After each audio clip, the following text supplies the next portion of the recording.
Bismillahirrahmanirrahim.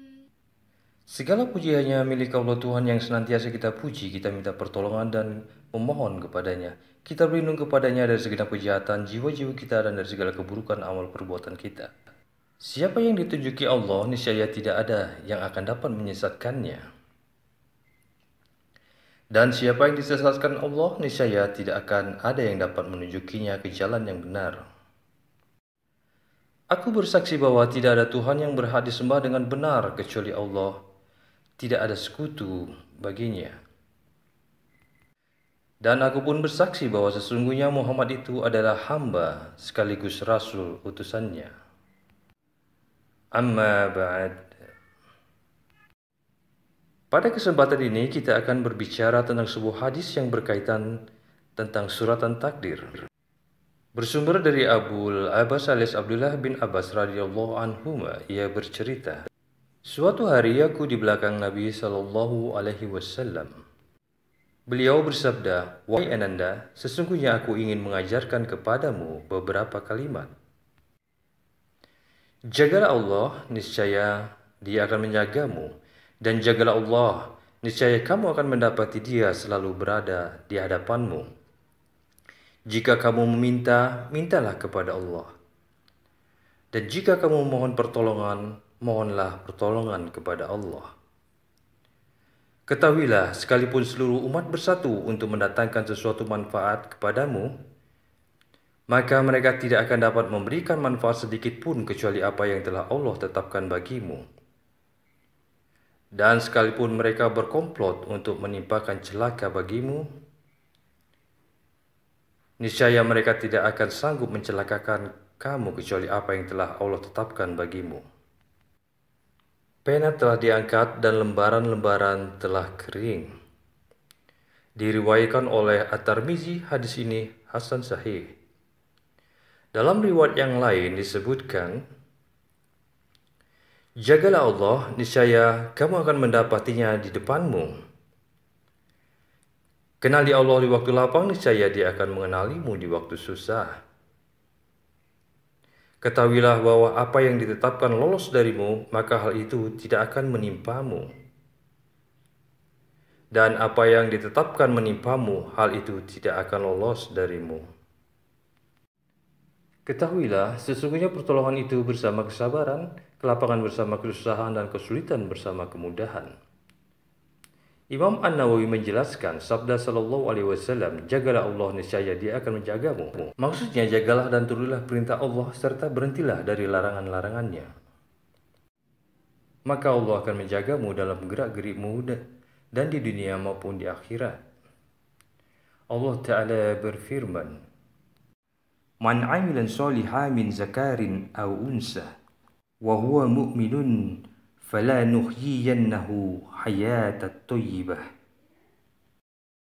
wa lanajziyannahum ajrahum bi ahsani ma kanu ya'malun." Barang siapa yang mengajarkan amal saleh, baik laki-laki maupun perempuan, dalam keadaan beriman, maka sesungguhnya akan kami berikan kepadanya kehidupan yang baik. Quran Surat An-Nahl ayat 97. Setiap musibah yang menimpa seseorang adalah disebabkan karena ia telah menelantarkan perintah-perintah Allah. Allah Ta'ala berfirman, "Wa ma asabakum min musibatin fabima kasabat aydikum." Dan apa saja musibah yang menimpa kamu, maka adalah disebabkan oleh perbuatan tanganmu sendiri. Sabda Rasulullah Shallallahu Alaihi Wasallam, "Niscaya kamu akan mendapati Dia selalu berada di hadapanmu."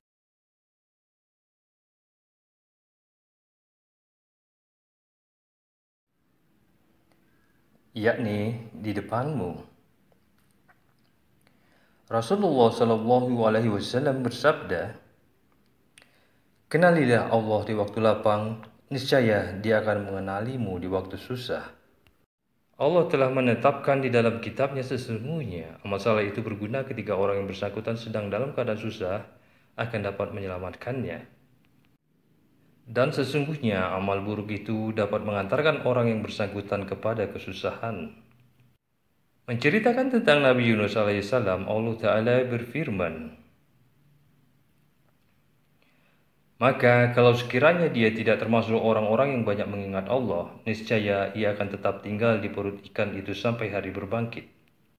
Quran Surat Asy-Syaffat ayat 143-144.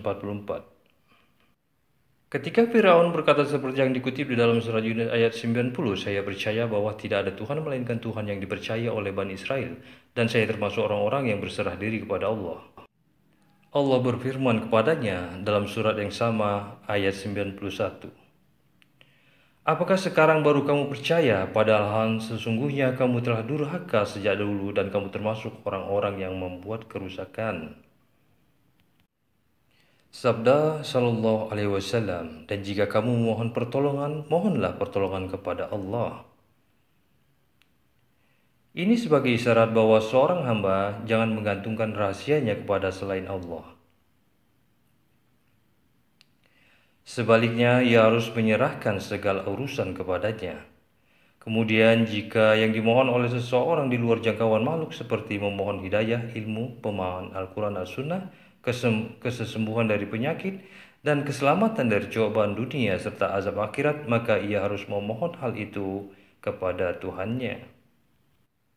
Sementara jika hal yang dimohon menyangkut hal-hal yang lazim yang ada di tangan makhluk, ia tetap harus memohon kepada Allah agar meluluhkan hati mereka. Misalnya dengan berdoa, ya Allah, luluhkan hati hamba-hambamu itu untuk kami. Janganlah ia berdoa kepada Allah dengan menganggap tidak membutuhkan sesama makhluk. Pada suatu hari Rasulullah Shallallahu Alaihi Wasallam mendengar Ali berdoa, ya Allah, cukupkan kami dari makhlukmu. Beliau menegurnya, jangan berdoa seperti itu, karena sesama makhluk itu saling membutuhkan. Tetapi berdoalah, ya Allah, cukupkan kami dari kejahatan makhlukmu. Sesungguhnya meminta dan mengandalkan sesama makhluk itu tercela. Diriwayatkan dari Allah Ta'ala dalam salah satu kitab suci yang diturunkan, apakah ada yang akan mengetuk pintu selainku dengan membawa ketakutan-ketakutan sementara pintuku selalu terbuka? Apakah ada yang diharapkan dapat melapangkan kesusahan-kesusahan selain aku, Sang Raja yang Maha Kuasa? Kepada orang yang berharap selain aku, sungguh aku akan memakaikan baju kehinaan di antara manusia. Sabda beliau, ketahuilah, sekalipun seluruh umat bersatu untuk mendatangkan manfaat kepadamu atas sesuatu. Maksudnya adalah, boleh jadi ketika ada yang menikmati kebaikan orang yang mencintainya dan mengkhawatirkan kejahatan orang yang ia waspadai, maka Allah kemudian menetapkan bahwa keputusan bisa mendapatkan manfaat dari sesama makhluk melalui firman-Nya. Wa iyyamsaskallahu bidhurri fala kashifa lahu illa huwa. Wa iyyuridka bikhairi fala radda li fadlih. Jika Allah menimpakan suatu kemudaratan kepadamu, maka tidak ada yang dapat menghilangkannya kecuali Dia. Dan jika Allah menghendaki kebaikan bagi kamu, maka tak ada yang dapat menolak karunia-Nya. Quran Surat Yunus ayat 107.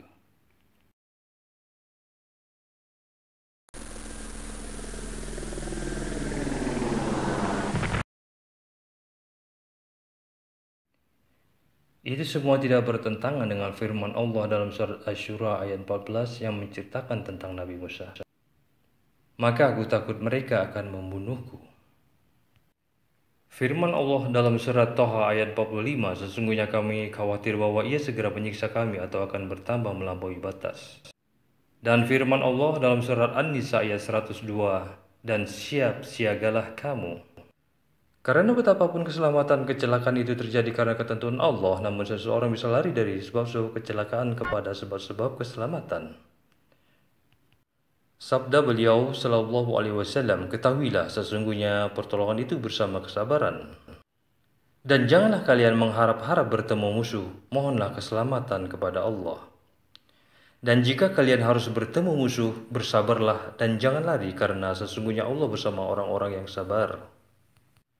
Demikian pula dengan sabar atas penderitaan yang sering diiringi dengan pertolongan. Sabda beliau, kelapangan itu ada bersama kesusahan atau kesempitan. Maksudnya, jika kesusahan telah memuncak, maka Allah akan menyertainya dengan kelapangan. Betapa sering dikatakan, jika krisis telah memuncak, maka dengan sendirinya akan berganti dengan jalan keluar. Sabda beliau Shallallahu Alaihi Wasallam, kesulitan itu ada bersama kemudahan. Disebutkan dalam hadis lain, sesungguhnya Rasulullah Shallallahu Alaihi Wasallam bersabda, satu kesulitan tidak akan mengalahkan dua kemudahan. Karena Allah Ta'ala menyebutkan kesulitan sebanyak 2 kali dan menyebutkan kemudahan juga sebanyak 2 kali. Itulah sebabnya Rasulullah SAW bersabda, satu kesulitan tidak akan mengalahkan 2 kemudahan. Wallahu a'lam. Pena telah diangkat dan lembaran-lembaran telah kering. Apa yang telah ditentukan Allah telah purna. Tidak ada yang dapat mengganti kalimat-kalimat Allah. Semoga kita dapat mengambil manfaat dari pelajaran sedikit ini, namun besar pengaruhnya di dalam hidup kita sebagai seorang muslim. Subhanakallahumma wa bihamdika asyhadu an la ilaha illa anta astaghfiruka wa atubu ilaik. Assalamualaikum warahmatullahi wabarakatuh.